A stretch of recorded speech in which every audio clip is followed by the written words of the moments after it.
What's up, Cherishing Flow fam? If you're new to this channel, then stick around, see if you love me, and if you do, then subscribe, turn notification bell so you can get more videos from moi. And if you're not new to this channel, then thank you for being here, thank you for loving me as much as I love you, and let's get right into today's video.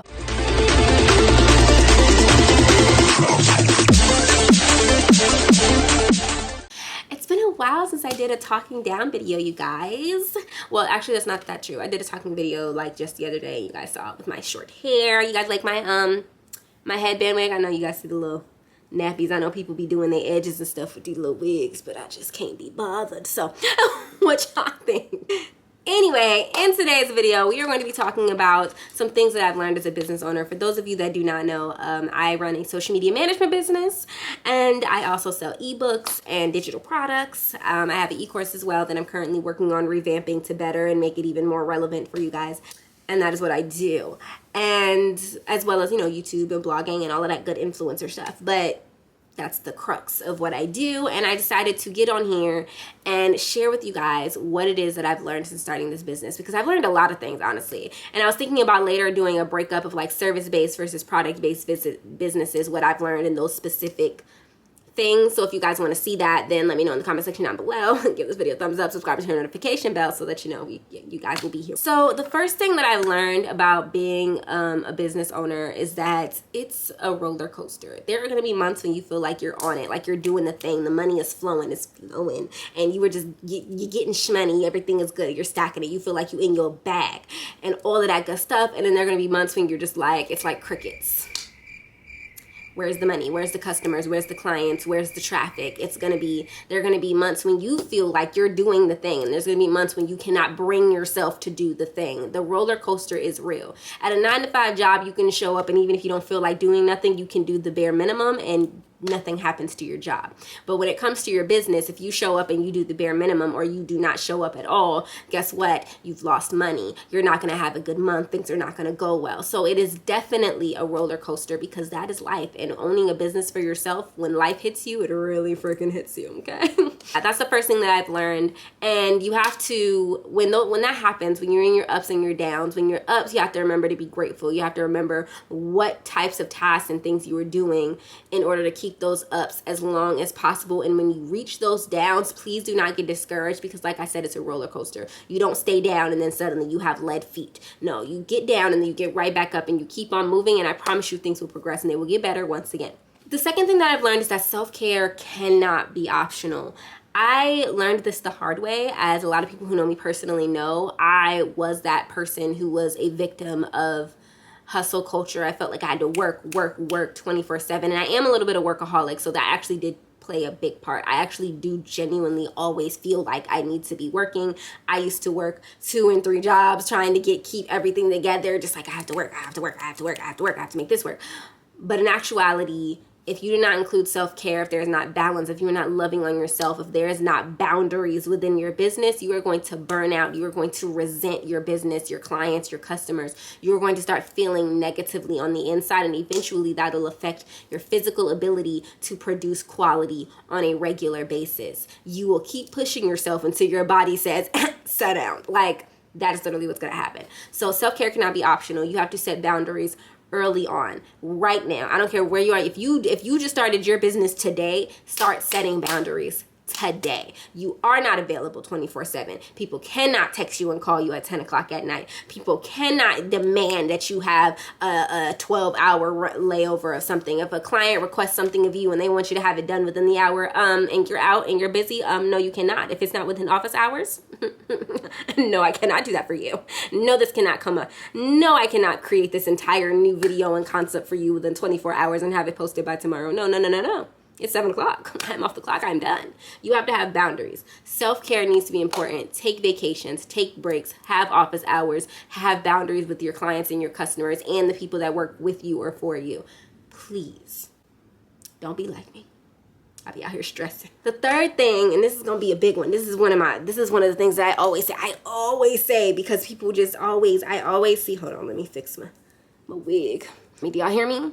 Can y'all hear me? In the words of Kiana J, I don't watch her, but you know, I know that's what she said. Can y'all hear me?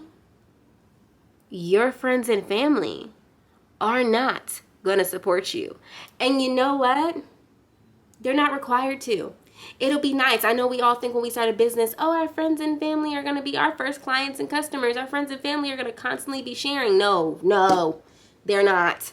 Yes, it takes a second to double tap. Yes, it takes a second to share. But let me tell you how quickly, but they just do not give that second. And I'm sorry. And sometimes they don't see you. Sometimes they're not following your page. You know why? Because they're not your target audience. You're worrying about the wrong thing. You being mad at your family and your friends for not supporting your business is a literal waste of time. A literal waste. I've had lots of family and friends who was like, oh, congratulations on starting your business, and I never saw or heard from them again as far as my business is concerned. I have people who are supportive, who share, who talk, who are like, yeah, girl, you're doing a great job, who I know are acknowledging that they see me. But it doesn't matter, because friends and family, they're not the people who are going to love you, fall in love with your products, fall in love with your business. That's not who's going to do that. If you have friends and family that support you, that's great. But if you don't, stop sweating it, because you need to be focusing on your target audience anyway. Why are you thinking about them? Why? You only have so many friends and family. At what point do we start focusing on the huger demographic that is our target audience? Focus. Tip number 4 is a social media strategy and plan is a must. If you're going to be on social media, you need to have a plan. You need to know why you're creating the content you're creating. If you're just throwing stuff out there with no plan, no strategy, no CTAs, no hashtags, no nothing, no actual method to your madness, it's not going to amount to nothing. People say that you should post 2 and 3 times a day, but if you're posting 2 or 3 times a day and the posts are meaningless, it doesn't mean anything. You're not going to get any customers. You may even get followers, but those followers will lead to absolutely nothing. One of the biggest things that I'm seeing from my social media audits is clients talking about how I show up every day because I post every single day. I'm posting twice a day. I'm posting 3 times a day. They're posting 2 and 3 times a day, but their quality is trash. They're not engaging. They're not doing all of the other things that you have to do on social media. You need to have a strategy and a plan for your business when it comes to social media. Now, if you are somebody who does not have a strategy or a plan, or you have one and it is not amounting to much, you can either book a discovery call with me and maybe we can take over your social media and help you to grow it by posting, creating content, copywriting, all of those type of things. Or you can book a social media audit with me and we can help you by looking into your social media and seeing what works and help you with the strategy that you can possibly implement yourself. So if you're interested in either one of those 2 things, the links to do either one will be in the description box below. Okay, back to the regularly scheduled programming. The next thing that I've learned in business is that you've literally got to show up consistently. And when I say consistently, I do not mean every hour of every day, but I mean there needs to be designated hours on a regular basis that is focused on your business. And I do not just mean on social media. I know I just talked about social media and the importance of showing up, having a strategy, and doing more than just posting your little fluff. But I also mean within your business. Are you paying attention to your automation systems, to your websites? Are you paying attention to your customer experience? Are you paying attention to your customer service options? Are you paying attention to your emails? Are you paying attention to how well or not well your clients/customers are satisfied? Are you paying attention to how much you're learning and knowledge and how much you're increasing and expanding your mind when it comes to your niche and your target audience's desires? You have to be working on the back end as much as you are on the face of it on social media. You have to be making sure that it is a smooth running oiled machine. And if you're not showing up for that regularly, checking up on things regularly, being the CEO that you are, your business is not going to progress. I won't say that this was something I ever struggled with. I'm pretty good at showing up consistently and paying attention to all the back end things, except for that website stuff, because I hate website stuff. That is something that I do realize that a lot of people that I've worked with have struggled with, and that is showing up for the other parts of their business. And then once I'm taking over their social media, they find that they have all this free time, and now the other things that needed focus in their business, they can focus on, and it made all the impact. Number 6 is kind of like piggybacking off of number 5, which is that you need to invest to expand. Okay. Now, I'm going to tell this real quick story because this is so important as far as investing is concerned. I was that person who had a very, very hard time investing in my business.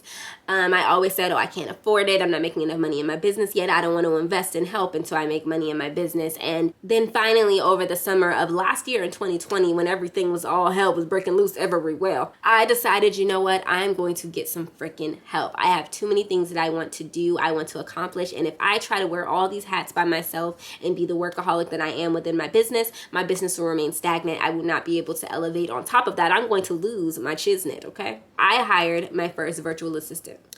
Now, this is not how it's going to be for everybody. Within 2 months, I had gotten to the place working with my virtual assistant, giving her less than 15 hours of work a week. And within 2 months, literally less than 15 hours, right, of stuff for her to do. 2 months. My business was to the point where I was now looking for more help. I literally hired 2 more people within the following months because of how much more stuff I had on my plate and how my business had grown from hiring the one person for 15 hours a week. Now, mind you, it was a pretty penny. I had to work a job to make sure that I could pay her. But you know what? It was more than worth it. Because now I'm at the point where I do things that I want to do every single day, a whole day. I don't go anywhere to clock in anywhere. That is the life that I wanted to live. That is the life that I'm living. I can travel at a moment's notice. I could hear something and be like, oh, I got to drive to Texas, and I don't have to ask anybody's permission. That is the life that I live. And it is all because a year ago in July, I told someone that I needed help. She helped me. I paid her. And by the end of December, beginning of January, I was working from home full time. Because I gave the things that I could not continue to do and maintain my mental health and focus on the parts that were important to me within my business. I could not do it all. You cannot wear all the hats in your business. You have to be willing to invest. And if you're not willing to work some job that you don't give a crap about, that takes very little work, just means you got to stand on your feet for a few hours so that you can pay for somebody to invest. And if you are spending money all the time on DoorDash and takeout, and you're spending money so much frivolously buying clothes all the time that you don't need, your closet is full of things that you don't even wear, and you have the audacity to say that you cannot afford to invest in yourself, you cannot possibly really want to grow your business. There are so many different ways to get help within your business that is literally more about fear than it is about affordability. I was not rich and increased with goods. I made money, but it wasn't all of that. My business could not fund me hiring a bunch of people alone at that time. That was the reality. I had to get a job to make sure that I could consistently pay this girl. And it made an ample, huge, ridiculous difference. My fiance will tell you, I talk about it all the time, like, I love hiring people now. Outsourcing is my thing, okay? I'm always looking at, like, every 4 or 5 months, you'll hear me saying, okay, I'm about to start finding a da-da-da-da-da-da. I just hired an assistant that started last week. I am consistently trying to outsource and get help now because I realize that not having to worry about miscellaneous tasks, not having to worry about things that take up too much of my time when I could be focusing on other aspects of my business, not having to worry about those things and giving it to people who that's their bread and butter. One, it helps other people make money. I'm over here helping my good sis who does my video editing. Shout out to you, sis. I'm over here helping her make money. I'm over here helping my sister make money. I'm over here helping people make money left and right. And the whole time it's helping me make money. Like, it's a beautiful, beautiful situation. Okay? You have to be willing to invest in your business in order for it to grow. Invest in those ads. Stop being a little scaredy cat. Invest in a real website. Stop paying for that little such and such.wordpress.com. Get a website for yourself that is yours, your little piece of the internet. Invest in that. It don't even cost that much. Okay, I'm done with my little investing rant because I'm telling y'all, this is not me like trying to come at you. You know, I had that same mentality for 3 straight years. I was the type of person who was like, no, I can wear all the hats. I can't afford to do this. I can't afford to do that. But then I took a reality check and realized if I sacrificed something for a few months so that I could do something that I really needed for my business could grow in an immense way where I don't have to sacrifice anymore. The next thing that I learned is that productivity is key. Investing is actually a huge part of that too. It helps you be more productive. It helps you be able to automate certain things because you don't even have to think about it. I don't even have to think about my emails when I wake up. I go and I check my emails and everything is already organized. Folders that I actually need to check get checked. People that are reaching out to me for brands already got replied to. That is the magic of outsourcing. When I finish recording this video, I'm sending it to an editor. I don't have to worry about it anymore. That is the magic of outsourcing. Outsourcing makes all of the difference. Anyway, productivity. That's what we're talking about. Let me get back. Finding ways to simplify what you do. Finding ways to automate things. When you don't have to think about your invoices. When people are buying from you and you don't have to like manually be like, oh, do this, do that. When things are happening and your business is running like smooth oiled butter, whether you are awake and working on your business or still asleep. That is that is one of the things that helps with productivity, is finding different ways to automate and simplify. Another way to help with productivity, I have whole videos on productivity. I can find them and just plop, and put them up there. But another way to help with productivity is to actually be productive. Make a plan. You know what you got to do. You have your goals. Break those goals up and then tackle those little things little at a time, so you don't feel overwhelmed. You're not busy throughout your day, but things get done when they need to get done. You're still on your boss stuff. You do not have to feel like you got to work a 12-hour day to be productive. As a matter of fact, I don't feel productive when I'm working 12 hours in a day. I feel tired. Okay, I feel tired. Okay, that's tiring work. Okay, that's not what you want. The eighth thing that I learned as I'm growing my business is that it's really important to learn. Like, that's one of the biggest things that I've learned as well, is that learning and figuring out all of the things is key when you want to be successful. If you reach to the point where you stop feeling like you have to learn anything, like, oh, you feel like you got it, you can't take constructive criticism, can't nobody correct you, can't nobody be like, oh, hey, this might be a better process, or this might be better, or you might want to look at doing it this way so that you can be better at what you do. If you're not willing to do that, then your business is going to plateau. You have to constantly be willing. Things are constantly in every field of life. Things are constantly changing. New information is introduced. New different things become trends. New things become important as far as this niche or that niche. Fashions change. You have to be willing to adapt and learn and educate yourself about your business as much as possible. Even when you feel like you know, learn anyway. Read the books, watch the videos, listen to the podcasts, and take the constructive criticism from those you see are doing better than you. Like, instead of getting mad and comparing yourself and being a hater, you can be learning from these individuals and allowing what they're doing and their success and their mindset shifts that they share. Everybody's sharing their mindset shifts on Instagram now. You can listen to their mindset shifts and their thought processes and how they manifest and learn from that. The ninth thing that I learned is it's okay to fail. Oddly enough, the very first time I produced an ebook, if you guys remember, it was Depression, Anxiety, and Entrepreneurship. The week that I launched it, it did amazing. I made like 100 sales, whatever. But then after that, nothing. I mean, like crickets for 2 months. I didn't get a single solitary sale. The first week was beautiful. The next 2 months, nothing. And then my second launch, How to Do What You Love, the day of launch, crickets. Now, there were people who said, I'm not going to say that I didn't make any sales, but it was very, very, very, very, very few, especially in comparison to the 100 that I got the very first time I made a launch. And this ebook I had spent even more time in. How to Do What You Love and Depression, Anxiety, and Entrepreneurship, both ebooks also in the description box below. Back to our regular scheduled programming. But I learned from both of those situations. I learned how I compared the two, learning this is what I did here that I didn't do here. That's why this was successful and this one wasn't. This was what I did here. I still get purchases from How to Do What You Love to this day. And it's been out for months. It's even though I didn't do well during the initial launch, it's consistently bringing me income as to where Depression, Anxiety, and Entrepreneurship did not. And I compared those two things. Every time you fail, you have an opportunity to learn. Learn why you failed so the next time you fail better until that success hits. Success don't hit when you never failed. You have to be willing to fail. Not only is it okay to fail, but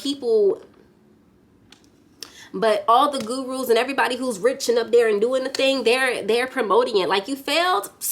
Y'all ever seen Meet the Robinsons? He failed. Like, when I fail now and things don't go the way that I think they're gonna go, I ain't gonna lie, sometimes your girl gets stressed for a hot little second. I have to go. I'm a Virgo. When things don't go the way I planned, I do. But then I realized that this is an opportunity for me to learn and be better for my business. I don't want to be successful as a mediocre business owner. I want to be successful as a boss, as CEO, like the CEO that I am. I want to come forth with it, okay? So take your failures as opportunities to learn and do that. Y'all, this video long than a mug. The 10th thing that I learned is that discipline needs to be over laziness at all times. I know that I was talking about rest earlier, and that's super duper important, but a big thing that a lot of business owners have is that they are not disciplined enough to, what am I saying? They are not disciplined enough to do what they need to do to be successful within their business. It is a huge problem. If you find yourself not being able to show up for your business, you know exactly what to do and you're not doing it because why? Because you're not motivated? You don't want it bad enough, because motivation cannot be the reason. I probably say this so much when I'm talking about productivity and motivation, but I didn't feel like recording this video. I was in the bed, chilling, okay? Didn't even have my little wig on.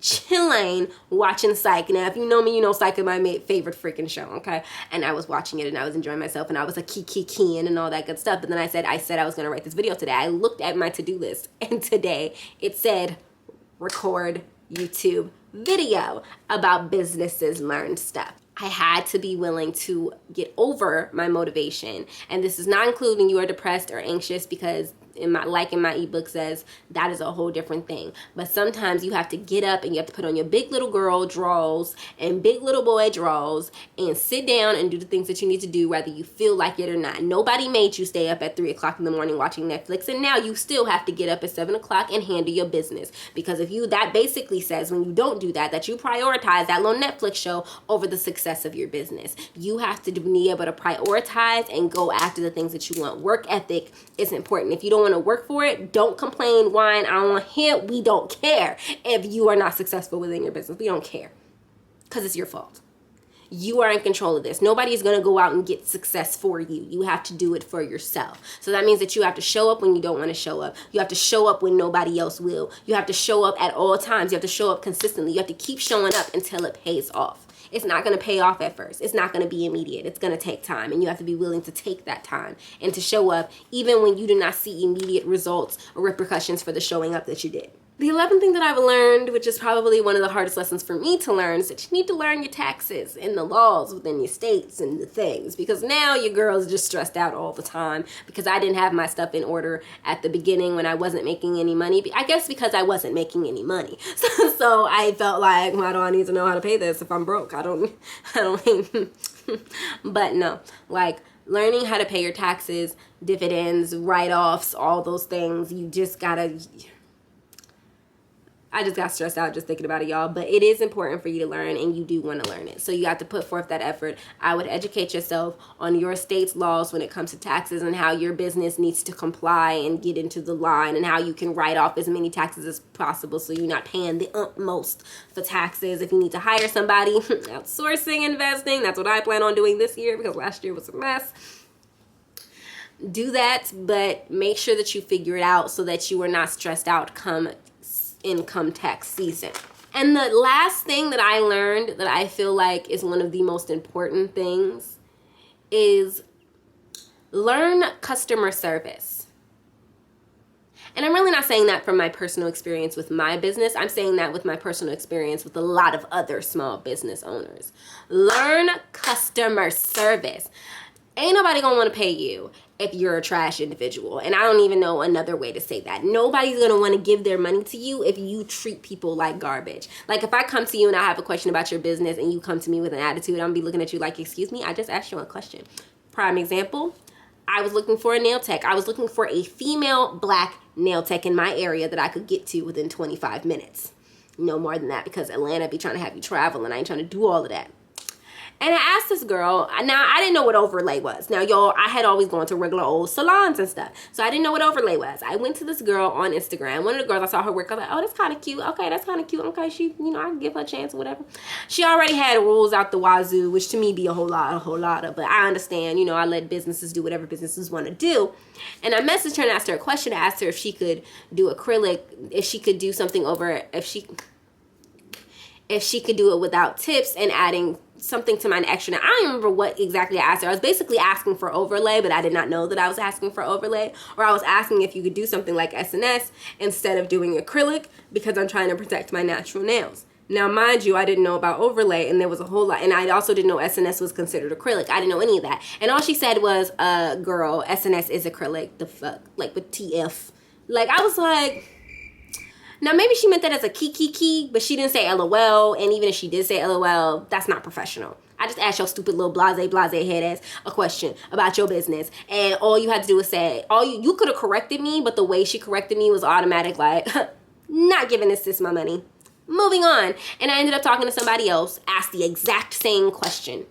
And she said, may I ask what your goal is? She asked me what my goal is, why I was asking that question. And I told her that I wanted to protect my natural nails. These nails, these nails that you see, These are my nails. This is not acrylic. These are not tips. These are my nails. I like to have my nails protected, but I don't know a whole lot about, you know, nails and stuff. So that's why I asked. They're the professionals. I expect them to know the things. So I told her, and she said, oh, well, I can do overlay, but the way I do overlay protects your nails. I use a better acrylic. You know, she gave me this whole spiel, and it was explaining, like, in detail exactly how to accomplish what I was trying to accomplish. And I was like, bet. Now, I had other people. I had other nail techs that I had asked, and a lot of them kind of half-a-worded answered my questions. A couple of them had an attitude, but it was the one who had the best customer service, regardless of even the other ones who answered my question, like, oh yeah, I can do that, oh yeah, sure, whatever. Like, even the ones who said yes, that they could do what I was asking for, the person who had the best customer service is the person who I ended up going with. And although I'm not nitpicky, I'm extremely understanding. But if your customer service is not good, if you feel like there are stupid questions, there are going to be stupid questions that are asked to you. It's going to be stupid to you, but it ain't stupid to them. That's why they asked. So answer the question. There are people who ask me, oh my God, the questions that I get asked as a social media manager, oh my God, makes my teeth itch, the dumminess. Like, you literally could have asked Mr. Google. Like, I don't know why you even asked me. But like, when I look up nail information, there's a lot of information out there. My throat feels a little dry. Anyway, basically, customer service can make the difference between a lifelong customer / client and somebody who comes to visit you once and never visits you again and badmouths you when they get home. There is the difference right there. Customer service can mean a lot. There are people who go to subpar places because of customer service. And my nail tech got it going on, so I lucked out there. But I have stayed with certain nail techs before who I felt like did an okay job because I liked working with them. I ain't gonna have nobody, I don't care how good you are at what you do, you're not gonna treat me like garbage and me still give you my money. It's not over here. Customer service has a huge impact when it comes to me. And I try to always present with the best customer service as possible. I'm respectful. No matter how disrespectful some people come to me, I'm respectful. And everybody can't do that. Some people, if you're disrespectful to them, they gonna cuss you out. And I get that because people who offer services are people too, and they deserve the respect. But I try to be respectful regardless, even when people don't deserve it. But if I'm talking to you... Okay, I need to hurry up. I'm talking too much. If I'm coming to you with respect and you come at me with other stuff and you doing all this other stuff because you're on your business, it's your business, so you don't have to be customer service and you can still keep your little job. Not me, sis. I don't like ghetto stuff. I don't like stupid stuff. I like professionalism. So professionalism and customer service is something that I learned as a business owner, is that you have to come correct with that kind of stuff or you will miss out on money. You may not see that you're missing out on money because you're too busy thinking about the little bit of money from the people who do not have enough standards and boundaries to continue to do. Boy, you better not do that. Don't you do that. Let me go, y'all. So if you guys enjoy these tips, if you guys like a part 2, let me know. I could do a product-based and a service-based business version. Service gonna have to be first because I ain't sold my physical product yet, and I would like to wait until I've done both online products and physical products before doing that video. If you guys enjoyed this video, then give it a big thumbs up. Comment down below. I know this video is long. I'm sorry, y'all. Y'all know I talk too much. But if you guys want a part 2, let me know. I love you guys ever so much. Make sure that you subscribe. Make sure you turn on the notification bell. Make sure you guys follow me on my socials. And go follow my couples channel, Ricky and Ira. I'm going to let that pop up somewhere too. I love you guys ever so much, and I will see you in the next video. Is somebody calling me, bro?